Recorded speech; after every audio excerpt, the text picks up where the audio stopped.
Welcome to the Business of Story, where we connect you with the leading minds in the art of business storytelling. Learn from best-selling authors, Hollywood screenwriters, makers, content marketers, and brand raconteurs on how to craft and tell compelling stories that sell. The Business of Story is brought to you by Emma, which provides innovative email marketing tools and services that drive brilliant results. And by Convince and Convert, digital marketing advisors and counselors to leading brands and organizations worldwide. Convince and Convert helps you gain and keep your customers online. Here's your host, Park Howell.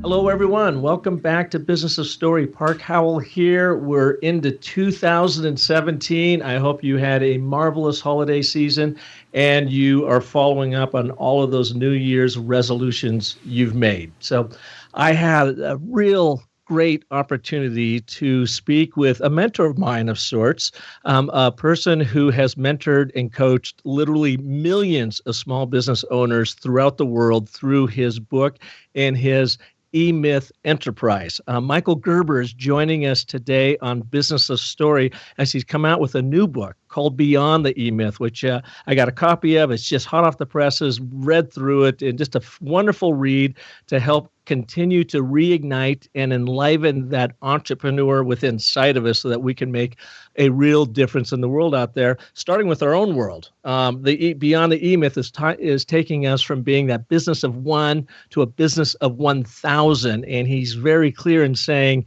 you don't actually have to hire 1,000 people, but you want to be able to have that kind of impact so you can essentially grow your business, get it ready for your single most important customer, and that is the person that is going to buy your business. That exit strategy so that you can not only help you and your family and your people grow and live into their most powerful stories, but you, believe it or not, will have an impact on this global economy.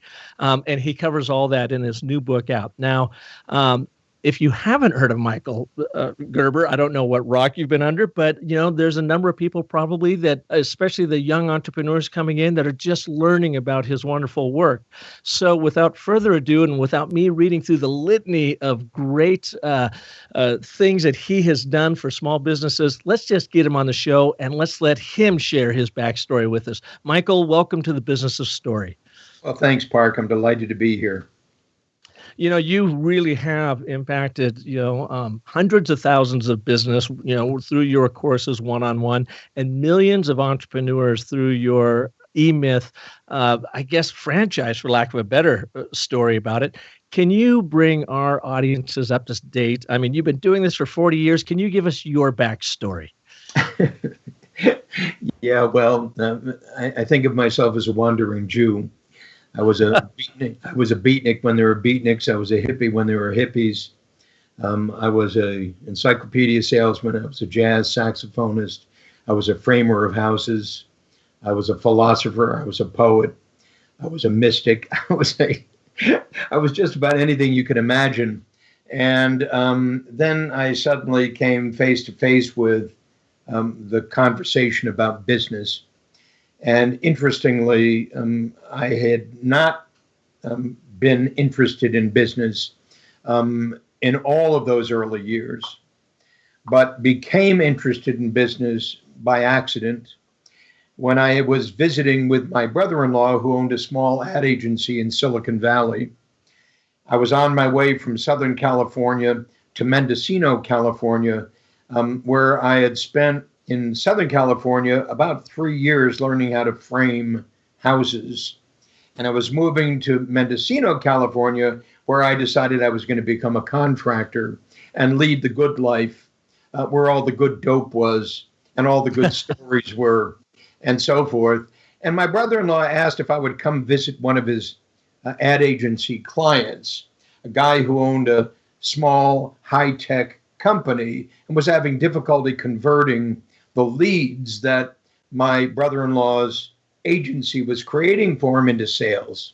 And what year was this roughly? Oh, this was roughly, let me grapple with it for a moment. It was roughly 1975. Okay. Mm-hmm. Yep, roughly 1975. And I said to my brother-in-law, I don't know how I can help him at all. I don't know anything about high tech, and I certainly don't know anything about business. And my brother-in-law said, well, just do it anyway. I think you know more than you think you know. And I think it will really be a good thing for Bob, who was the owner, the CEO of this company. So we did it. My brother-in-law says, look, guys, I'm going to take off for an hour. You get to know each other. I'll be back and pick Michael up. Let's see what happens. And that's what he did. He took off for an hour. And there I'm sitting with Bob, and Bob's looking at me. And Bob said, what do you know about my business? Nothing, Bob. What do you know about my products? Less than that, Bob. Well, how in the world can you help me? I haven't a clue, Bob. But he thinks I can, and you think he's great. So let's spend the hour doing what we're going to have to do anyway, which is talk. So we started to talk. And I started with the assumption that I didn't know anything about business, because I didn't.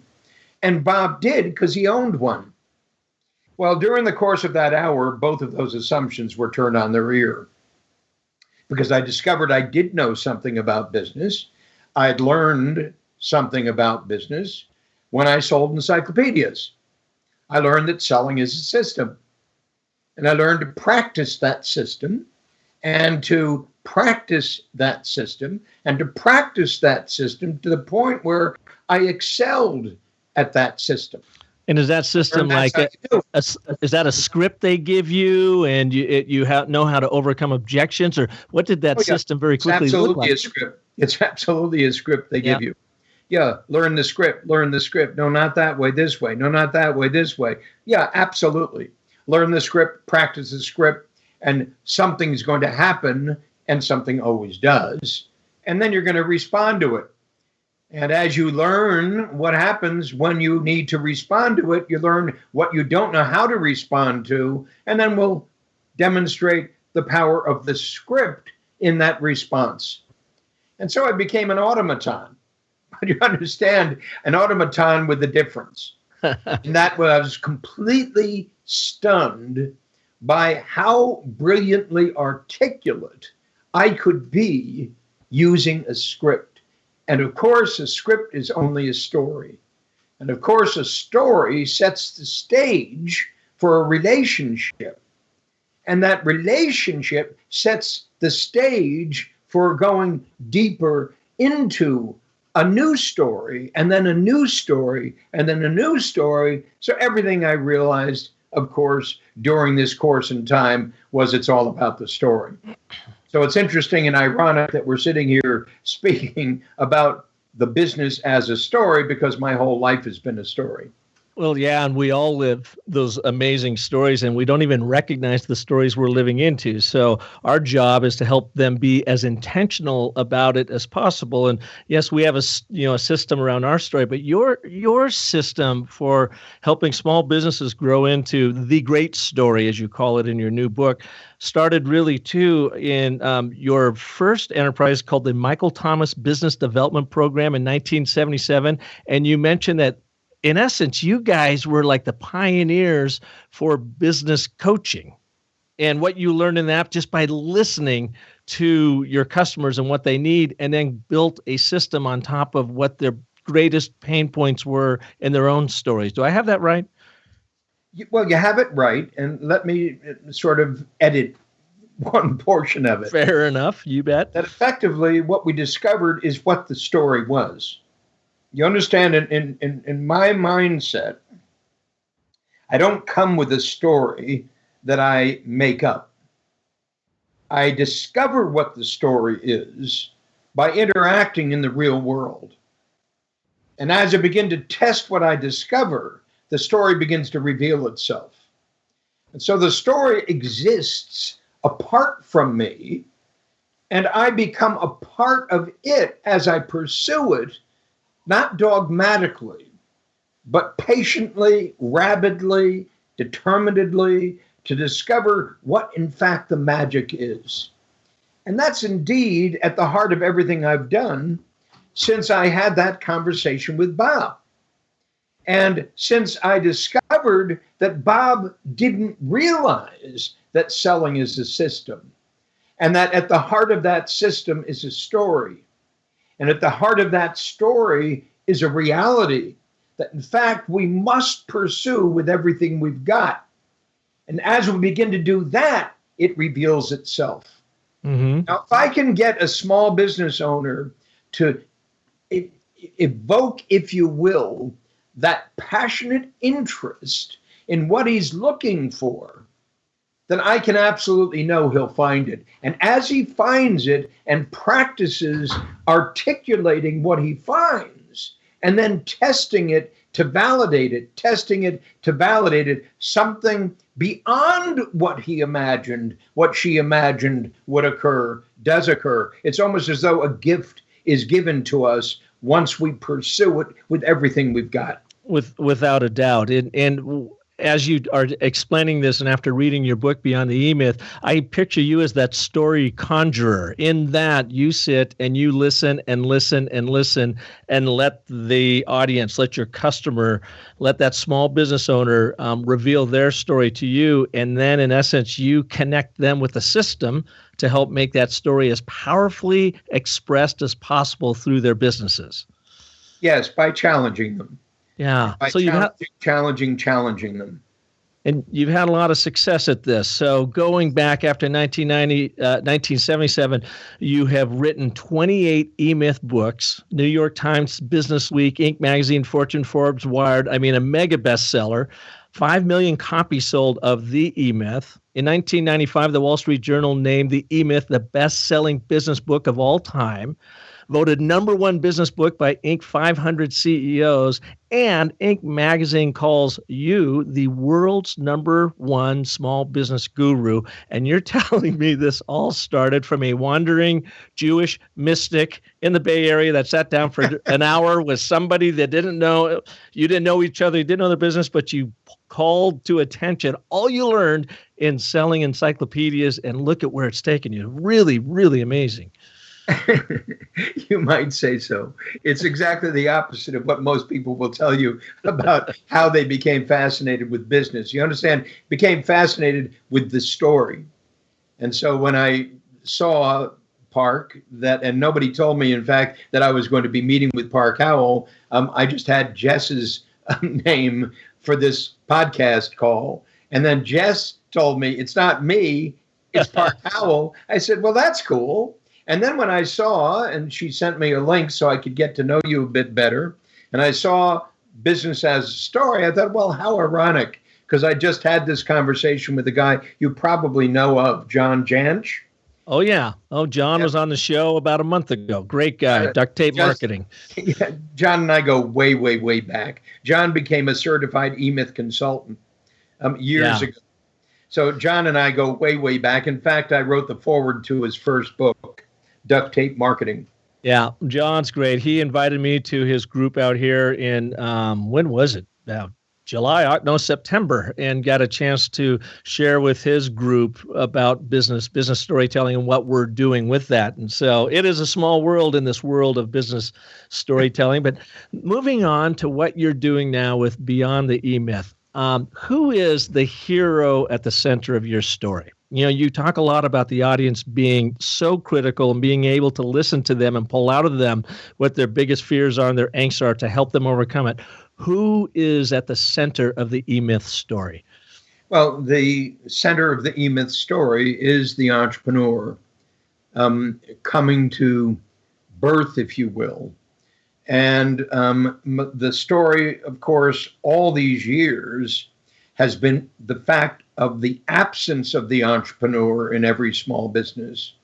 And in NewCo, which is what we're now launching in our new enterprise, at the very heart of our story is the entrepreneur. As you recall in the E-Myth books, I talk about the small business owner as 3 different and distinct personalities: the entrepreneur, the manager, the technician. Well, in this book, I'm simply dealing with the 4 distinct personalities within an entrepreneur. I'm clearly now focused on awakening the entrepreneur within everyone. And I'm essentially saying, to the degree you fail that test, you will fail to ever create a successful company. In short, the whole idea of a solopreneur, the whole idea of a lifestyle business, all of that has been perpetrated upon this unwary victim who effectively doesn't understand that he's being pandered to by people who are only interested in selling him something. How wonderful you are, a solopreneur. I'm essentially saying there is no such thing as a solopreneur. It's so ironic that, in fact, somebody would respond positively to being thought of as a solopreneur when, in fact, entrepreneurs are never solo. They surround themselves with many, many, many, many, many, many people in order to achieve the outsized results they set out to achieve. So are you talking to, in this book, folks like me? I did have an agency once upon a time. I've pivoted away from that. I, quote unquote, am a solopreneur. In that, it's me now. It used to be Park & Co. Now it's Park and Me. And I do have many great people, including Jess Ostroff, the producer of this show, that helps me through this. So these are my listeners. And how would you then redefine us, help us reframe our own story out of being solopreneurs into something greater that we can live into to that great story? Well, you just need to change the story, don't you, Park? Mm-hmm. So effectively, I'm telling a different story. And the different story is that there is something Park Howell is here to do and here to create. And it is and must become the enterprise it was meant to become, which effectively means that there are billions of people on the planet who absolutely have no clue about the significance of story, and the significance not of the story that they're living right now, but the significance of the story that's waiting for them to live it.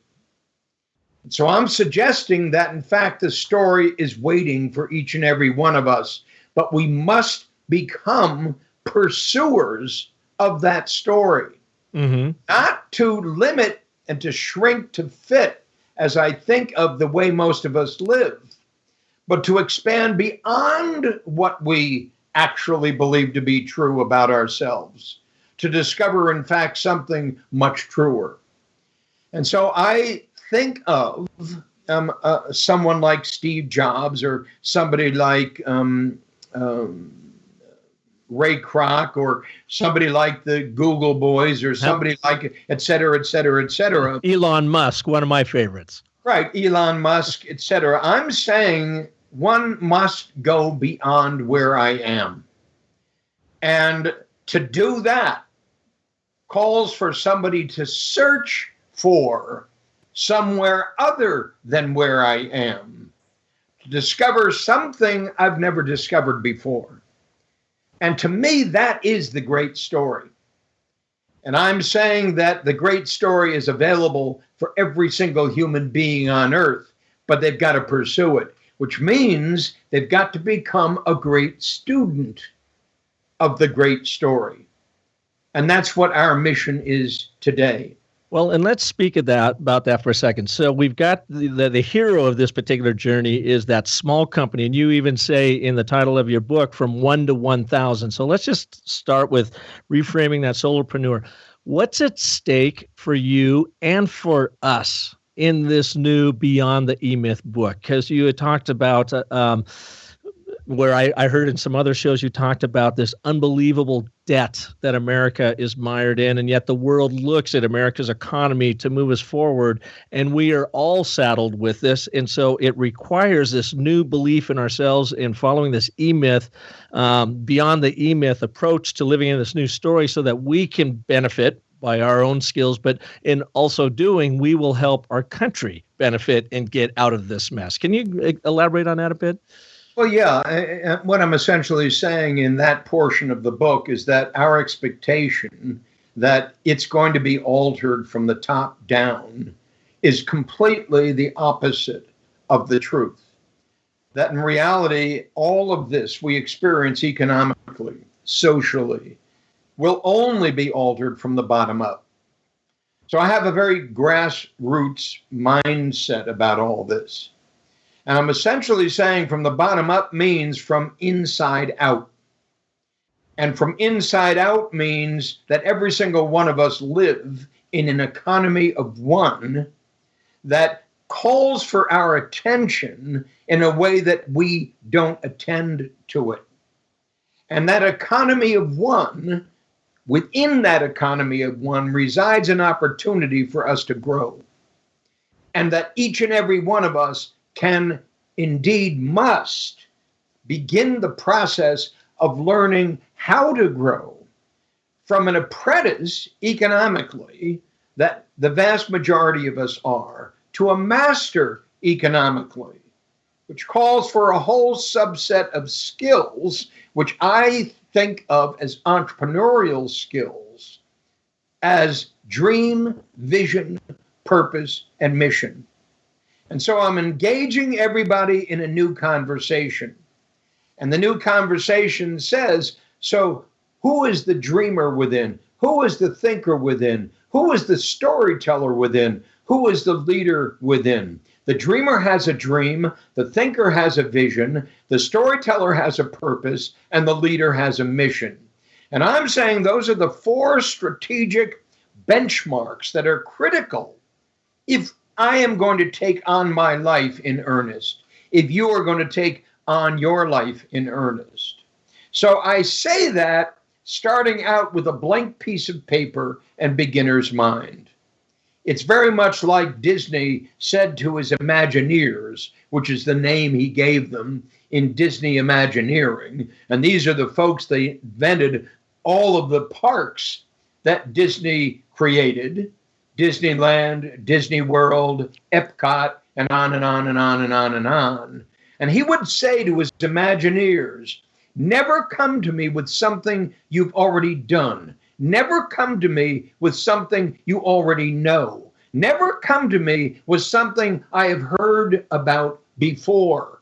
Your job is to go beyond anything you know, anything you've ever done, anything that even closely approximates what you've done before. To absolutely stultify, if you will, my perception of reality. We're here to create something we've never created before and to discover something we've never told before. In order for us to do what we're here to do, to absolutely astonish the people who come to our parks, who have never done anything like this before. You follow me? And how does that relate to the entrepreneur, that person going from 1 to 1,000? So we're talking to a lot of folks working out of their homes or working in shared, co-op community spaces. How do they take that lesson and apply it to themselves? Well, it's very, very simple. First, to discover the dream. Second, the vision. Third, the purpose. And fourth, the mission. The dreamer, the thinker, the storyteller, the leader. Those are the strategic bounds, if you will, strategic benchmarks, strategic platform upon which a great growing company is built. So that's the first stage of the process. And Michael, I might add one more to that. Number 5 is guts.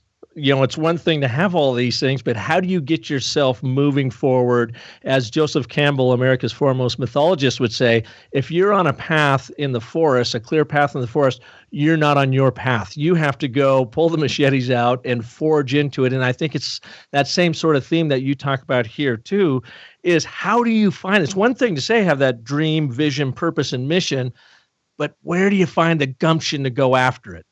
Well, you understand, you find it as it begins to speak to you.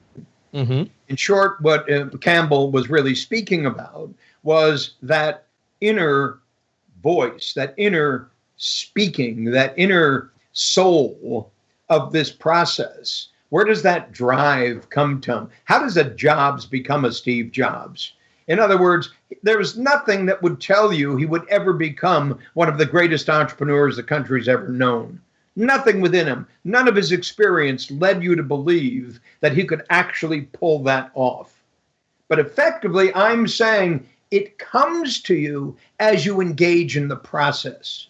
So it's almost like saying, until you practice your saxophone, In the way that I'm describing, you need to practice your saxophone. The music will never come. You understand, you don't make music, my saxophone teacher said. Music finds you. Your job is to practice. So I'm saying to every erstwhile entrepreneur, you don't make great companies. Great companies find you.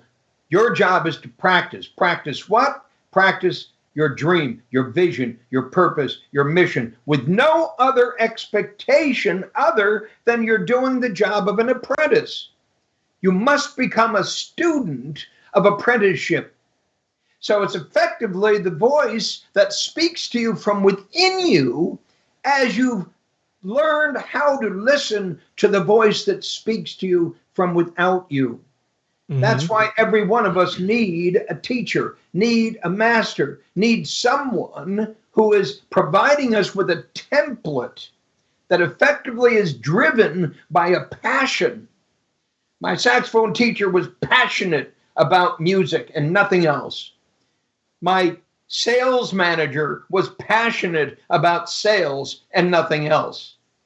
My framer, the guy who taught me how to frame a house, was passionate about the extraordinary and absolute dedication to building it absolutely the way it was intended to be built. The best of the best of the best. Now you do it. Now you do it. Every single one of them were driven. And so it's that intense drive that comes to me as I begin to practice it. The music showed up. And you have this intense drive to help small businesses. You've been doing it for 4 decades now. You've come out with a new book, Beyond the E-Myth. What is the disruption that's happening in the marketplace, in the world economy, in that solopreneurism that makes this more relevant now than ever? Well, first of all, that I've been doing this for 40 years, and the frustration I've experienced with all of these people who love my books but don't do them. All of that frustration essentially says to me, I must do this in a way that nobody can say it's too difficult for me.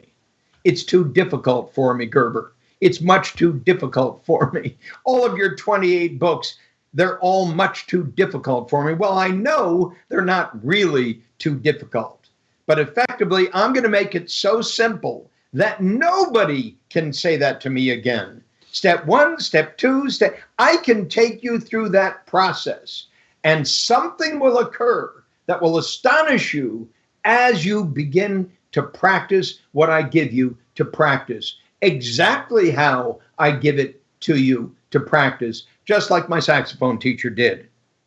Well, and that's one thing about the book. It is very simple to read. It only costs $1.99. I don't know if it still is going to, be that. So it's very easy to buy. No problem there. The one thing I found with it is you've got these 8 great steps that I was almost begging for some more content in a few of these areas to think about how to interact. And here's the obstacles and antagonists I think we're all up against. I know I experience this all the time, is I read a book like yours and I get very inspired and I take massive amount of notes, not only because I get the privilege of interviewing you as the author of it, and a gentleman who has really mentored me over the course of time through your different writing. I get inspired, I get excited, I jump up, I'm off to the office, I get lost in being a technician with, as you say, an entrepreneurial seizure. I lose track, and next thing I know, 3 weeks have gone by, and I try to recall to myself, what was in that book again? How can we entrepreneurs overcome that? We get inspiration only takes you so far. It gets you out of bed and in the office, but now you got to roll up your sleeves and do the work. Yep. Well, isn't it great that you get to do that? Meaning that's what we do. When you get inspired, that's the first step of it. It's inspiration, education. So the book is really only going that deep. Inspiration, education. It's leading you to an epiphany, which effectively says, wow, Gerber's really made this simple. Then what? Well, then what? You must act. And by act, I mean you must say, Gerber, I got it. Now, please, I know I'm going to lose it. Help me retain it and apply it. And I will do that, not me personally, but our company is designed, built, and launched and grown to help every single individual on the planet who comes to that realization, that epiphany, that holy moly, that makes sense. Help me. I need more. Of course you do. Then just ask for it, and it will be there. And it will be there for anyone who says, I truly wish it. But if in fact somebody doesn't truly wish it, Park, they will in fact be sidetracked by all the things that distract us from the core principles that must drive us to begin to do something else, and then something else, and then something else. And that's the frustration I've experienced with the millions of people we've attracted to us. Yes, we've had over 100,000 small business clients in the years we've done this work. And yes, we've had a profound impact on many, many, many, many, many, many thousands of them, to the point where they've literally transformed what they do to create something they never even imagined they could. But not enough people. That's what we're doing this. Not enough people. This is a movement, and it's going to be worldwide, not just in a book, but in a system that every single person who raises their hand to us can say, help me, and we will. And in that process, their companies will grow. And in that process, so will they. Okay, I'm going to create a cliffhanger right here because I want to jump into what I call in the story cycle process, the road of trials. I want to learn more about that movement and what our listeners can do to be a part of that movement. But I'd like to first take a break for some of the stories by our wonderful sponsors that make the Business of Story possible. So, Michael, we'll be back right after these messages. Hey, if you like what you're hearing here on Business of Story, then you are going to love Definitive, the email from Convince and Convert that many marketers say is the most useful resource around. Each day, the team at Convince and Convert picks a topic and sends you the 3 best resources ever created about that topic. It's topical, it's timely, it's useful, so go to definitivedigest.com and subscribe for free right now. Hey, I've got a question for you. What's the best call to action button color on your website? Yeah, you probably didn't see that one coming, did you? Well, what's the best shape and sizes of your CTA buttons? And what copy gets more clicks? You know, these questions have interrupted my sleep patterns for weeks now, until I downloaded a helpful new email marketing guide from Emma called Why We Click: The Psychology Behind a Great Call to Action. You'll learn how applying just a little bit of brain science can transform your CTA buttons into small but mighty conversion powerhouses. It covers the button color, copy, and placement that helps skyrocket click rates. Check it out at myemma.com/click. You know, Emma helps marketers everywhere send smart, stylish email newsletters, promotions, and automated campaigns, and to help us all rest a little easier knowing our email marketing is doing its job. So check out their new publication at myemma.com/click. You, like all business leaders and communicators, have an important brand story to tell, but it's probably not being heard. There's just too much competition for our attention. Unless, of course, you tell a better story. For over a year now, I have connected you with more than 50 international story artists through this podcast to help you craft your ideal brand story for the growth of your enterprise and your people. Did you know I'm also available to you for speaking engagements, brand and leadership story workshops, even for one-on-one Skype or telephone brand story strategy consults? Plus, you can begin clarifying your brand story right now by downloading the interactive DIY workbook at businessofstory.com. You see, your sales don't have to be comedies or tragedies. You can make them epic by clarifying your brand story and connecting with audiences and customers like never before. So download your workbook today at businessofstory.com. And if you're not 100% satisfied, I'll happily refund your money. And one last thought. Just remember, the most potent story you ever tell is the story you tell yourself. So make it a good one, my friends. Story on. Hey, welcome back to Business of Story, and our guest today, Michael Gerber, who has been called by Inc. magazine the world's #1 small business guru. And I got to tell you, I am so tickled to have Michael here with us on Business of Story today. I first learned about him about 25 years ago, read his stuff. It helped me kick off Park & Company, my ad agency, back in 1995. And I tried to apply as much of it as I could as we did that for 20 years and have since really pivoted away from that and am now full on in my new venture of the Business of Story platform. So his new book out, Beyond the E-Myth, how to go from a business of one to a business of 1,000 and what needs to happen in that process. So Michael, it's just so great to have you here on Business of Story. Now, we've been talking, believe it or not, through my very intentional story cycle process, which has been guiding this interview. And we, believe it or not, are in chapter 7 now as you're sharing your story. And that is called The Road of Trials. And what we are getting at with this is this system, this movement that you are creating that all of us from that 1 to 1,000 person company can be a part of. So tell us a little bit about that. What is this movement? Well, it's very, very cool. And it's a movement to transform the state of small business worldwide, which was our dream, explicated way back then in 1977 when I launched my new company called the Michael Thomas Corporation and the Michael Thomas Business Development Program.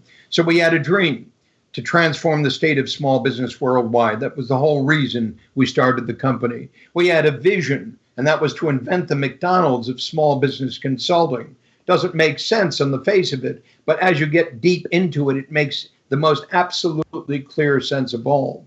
We had a purpose, and the purpose was to make it possible for every independently owned small business owner to be as successful as a McDonald's franchisee is, and if not only that, to become as successful as the parent of that network of franchisees was the McDonald's Corporation itself. And then we had a mission. And the mission was to invent the business development system that we could deliver to every small business at the cost of a minimum wage kid in the hands of a relative novice who started out with us as an apprentice and then mastered our system so they could deliver it to anyone and everyone in any kind of business on the face of the earth. So that entirety that I just described to you, Park, was in fact the mindset underlying the E-Myth message and paradigm. But today, what we have done is to alter that. Rather than fixing broken businesses, today we're inventing new ones. So we're saying to an erstwhile client who's ready to awaken the passion of an entrepreneur within himself, who owns a little company, what you call a solopreneur, which I say is a non-existing reality. I'm essentially saying an entrepreneur isn't solo.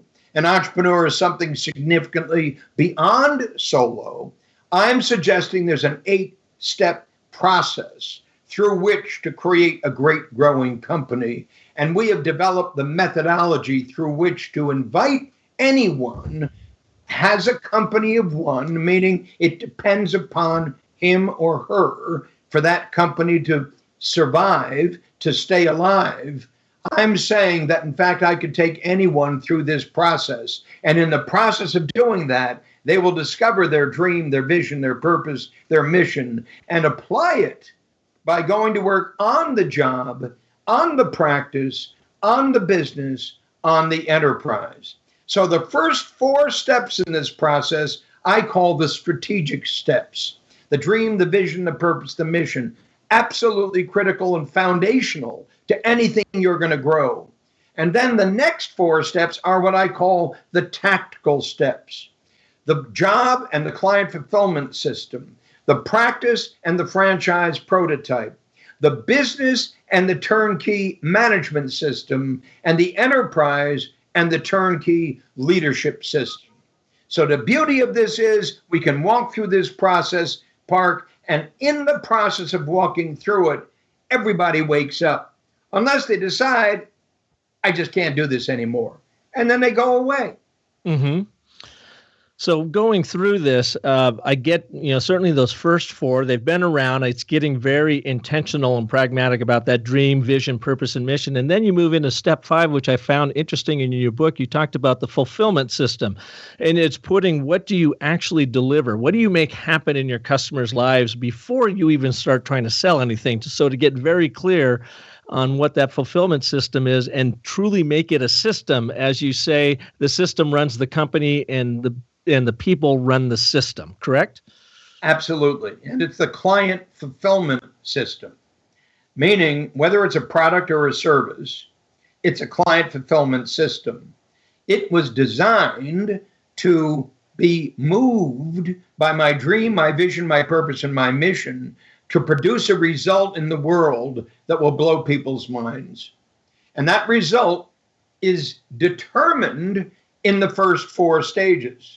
Meaning that result is implicit within the dream, the vision, the purpose, and the mission. So I've already shared with you, for example, what my dream, my vision, my purpose, and my mission were and are.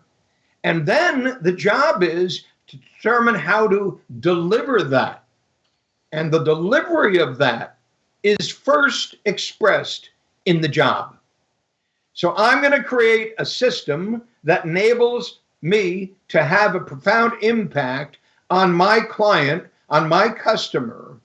And that impact is going to be derived from the turnkey methodology that we apply, that we document, that we make absolutely transferable. So not only can I deliver that outcome to my most important client, but anyone who becomes a master of that system that we have designed, developed, built, led, can do so as well. So it has to be immensely scalable. Absolutely critical, scalable. Yep. And in this day and age, what we're seeing are a lot of these online communities, e-learning programs, even the workshops that are done, they follow a script. You go, step by step through it, and you better find some really good people, surround yourself with really good people to deliver it. So like McDonald's, you're getting that same Big Mac goodness out of every interaction with that brand. Otherwise, your audiences are going to start telling a completely different story than you want them to. Absolutely. And all of this driven by the question, what's missing in this picture? What's missing in this picture is the great creative question that's focused on the world I choose to serve, in such a way that will enable me to put into place what's missing in this picture in order to have that profoundly provocative impact on the person I'm determined to serve. So in my case, if I can be really self-serving here, but I'll use myself as a guinea pig, going through this, I was looking at the dreaming, vision, purpose, and mission for my platform of Business of Story, excuse me, and we kind of share, I guess, at least you've inspired me in that my dream would be to transform the state of small businesses worldwide through how they communicate and having a system to help them do a better job of getting the leadership, that entrepreneur, to really understand and live into a very intentional story that is authentic and true to them. And doing so, as they learn how to do that they can then apply that to their enterprise, have a better appreciation for their audience of their employees so that they can create a story around this platform that could be certainly implementing the E-Myth structure you've got here to get their employees to buy into and prosper from this same story. And as they learn how to do that, they all become better at understanding, appreciating stories, and therefore able to empathize and connect with their audiences to understand the story journey that audience is on, to find the story tension of which the overall enterprise can be there as the mentor to answer, to sell, and to scale. Does that make sense? Am I heading in the right direction? It makes sense, but it leaves too much on the table. Mm-hmm. So effectively, the first step in that process is defining the word story. And of course, I'm not familiar with what you've done. I'm not familiar with your process. I'm not familiar with your system. I'm not familiar with your work. So I can't say that you haven't done that. But I am going to say that it must be done. Mm-hmm. Because the whole connotation of story can suggest that it's false. In other words, it's false. It's a conjured up story designed to engage or sell, when in effect, it's something significantly other than that. Correct. So there's a whole conversation about story and the definition of the word story and the way in which the word story plays itself out in our lives. Now, it's also critical from your standpoint to speak about that not just as the story of the company, meaning the pitch, but in effect, every single aptitude and attitude within an organization calls for a story. In short, the story that we use when we invite people to come visit us as a prospective employee. The story that HR uses, the story that marketing uses, the story that sales uses, the stories that operation uses, the story. There's a whole subset of stories that come together and are integrated into the strategic story, our reason for being, our raison d'etre. And that then becomes core to something significantly more than, in quotes, the mechanics of divining and defining a great story. Without a doubt. And I agree with you wholeheartedly. What we do is work within that brand storytelling realm of helping create that meta story, that true, authentic story. It's not made up. This is not fiction. This is what the company is about and lives into. And then you are absolutely right, providing the system for the other folks within the organization to understand, appreciate, buy into that story, and then share their stories, their actual stories of the experiences and the anecdotes and the moments that support that overall brand story, which is made up of the dream, vision, purpose, and mission. Those are what those stories are all about, to support that. You got it. Yeah. Yeah, good. I feel like I'm on the right step, and I figure, heck, if you could do this in the Bay Area with some high tech firm you didn't know anything about, you could do it with me, in a 40-minute podcast. You can do it anywhere and everywhere. Yeah. So you move into this, everywhere, which means that you're sitting at the beginning of a great growing company, an enterprise, because your consumer is not just this, but that, or that, or that. And the selection of that consumer is critical. Without a doubt. You got to focus your target audience, is what you're saying. Yes, because the great result is critical. Yeah. And so, in any case, I'm not telling you anything you don't know, Park, just sort of embellishing on it. No, I love it. I love it. And the other thing I was going to ask you that I found really interesting in your book, so many things, in the chapters that you do talk about story, you capitalize the S on story throughout those chapters. And I was curious why. What was it that required that emphasis? Well, everything requires that emphasis because so few people understand the power of it. Yeah. So few people capitalize the most important things in their lives. Because they are diminished by living in their comfort zone. So few people are willing and able to open up to the possibility that their lives are truly limited by the limitations they place upon them. And so effectively, you get involved in this conversation when I say great growing company, great growing story, et cetera, and so forth. I mean that. Capital, capital, capital, because it is that.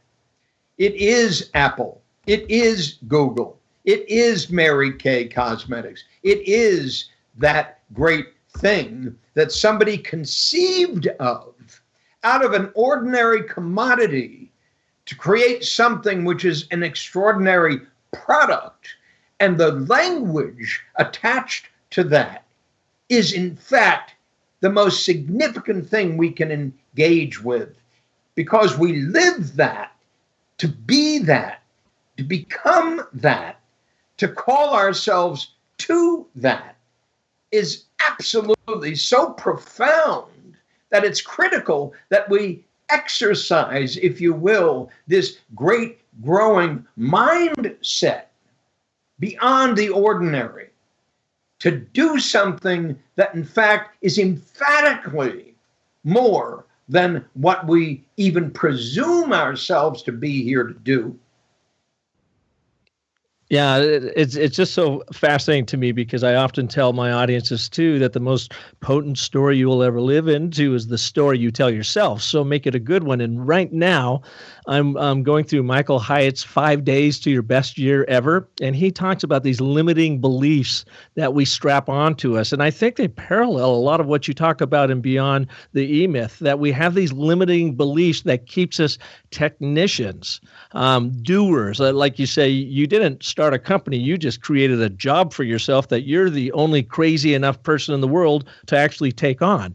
But we've got to change that story, don't we? We have to reframe that story and say, I got to think bigger. I got to think outside of myself and get myself surrounded by the best people that truly buy into my story and are there to help me progress it forward. And you have supplied a system for people to be able to look at this and do this on a very operational aspect and an aspirational aspect, I suppose. Both. Absolutely both.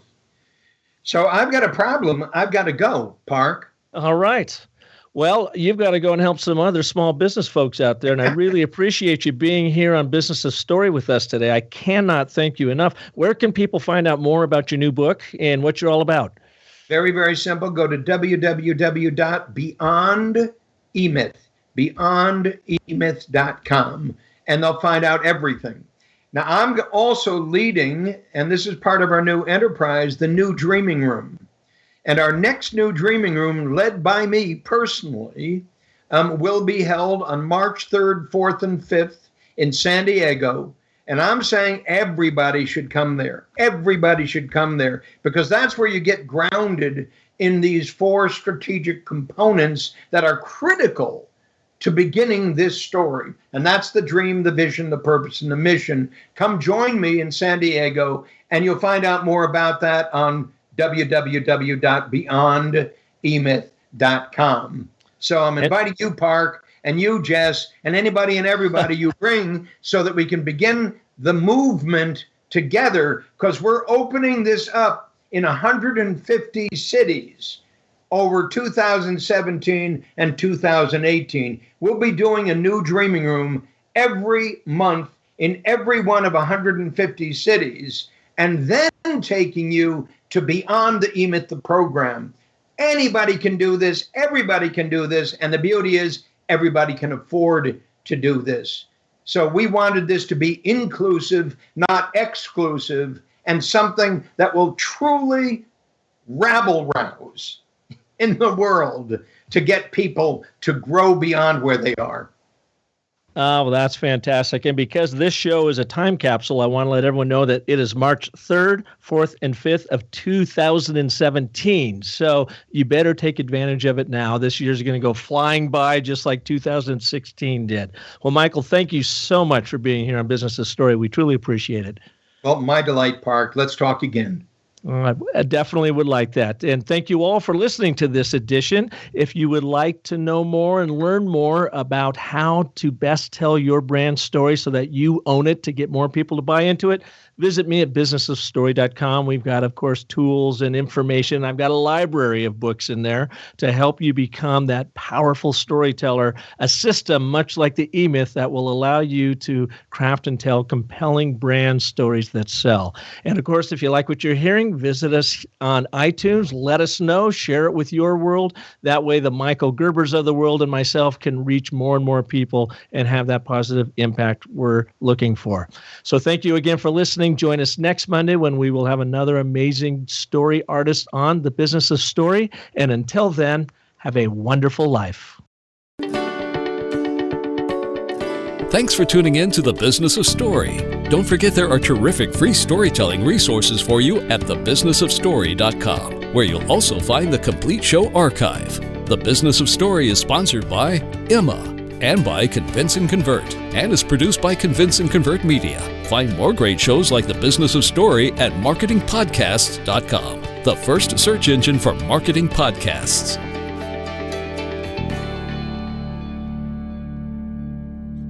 Podcast imaging by audiobag.com.